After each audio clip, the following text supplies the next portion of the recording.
বিগত সরকারগুলি ব্যর্থতার কারণে আমাদের সরবরাহ লাইনটা দুর্বল ছিল। অল অন এ সাডেন যখন মিজেলস শুরু হলো, আমরা তড়িৎ গতিতে দ্য ফার্স্ট নাইট যেই রাতটা একটা শিশু আমাদের সংক্রামক ব্যাধি হাসপাতালে মারা গেল, আমরা দেন ওটা আমরা গিয়েছি, আমার ডিজি সাহেব গেছেন, সচিব সাহেব আসছেন, আমরা গিয়েছি এবং ওখানে আমরা 18 ঘন্টার মধ্যে, ইট ওয়াজ a very tough job.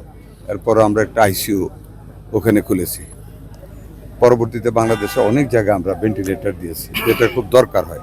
Measles হওয়ার পরে যখন নিউমোনিয়া হয়, লাং যখন কনজেস্টেড হয়ে যায়, তখন অক্সিজেন ইনফ্লো আউটফ্লোর জন্য ভেন্টিলেটরের প্রয়োজন।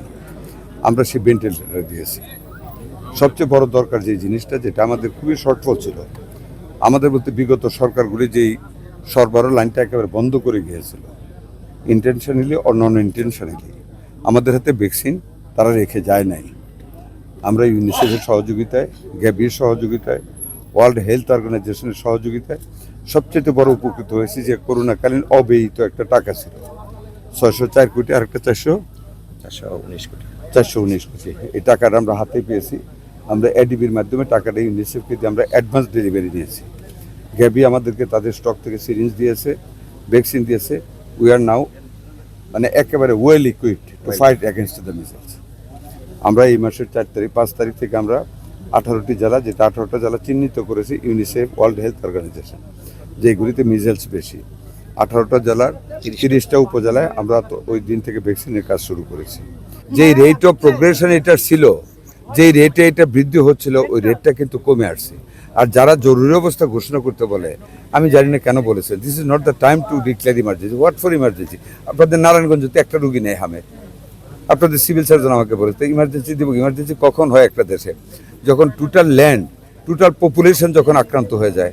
করোনার সময় তো ইমার্জেন্সি হয় না, দ্যাট ওয়াজ মোর সিভিয়ার। আর এখন একটা পার্ট আমাদের মিসেজ, অবশ্যই আমি কষ্ট পাই, আমি একজন বাবা, যে কিছু বাচ্চা মারা গেছে। এটা আমি তো আপনাদেরকে বলেছি যে ভ্যাকসিনের কাজ ডিসেম্বর 2020 পরে ভ্যাকসিনের কাজ যেটা হওয়ার কথা ছিল আফটার এভরি 4 ইয়ার্স, সেই কাজটা বিগত সরকার করেনি। যেই কারণে একটা বিশাল গোষ্ঠীর বাচ্চা আনভ্যাকসিনেটেড ছিল, যেই কারণে হামটা অ্যাটাক করেছে। আমরা তো ভ্যাকসিনেটেড শুরু করেছি 5 তারিখ থেকে, ইনশাল্লাহ আপনারা সহযোগিতা করবেন। আমরা ভ্যাকসিনেশনের কাজ করি। নো নট এট অল মহামারী না এটা।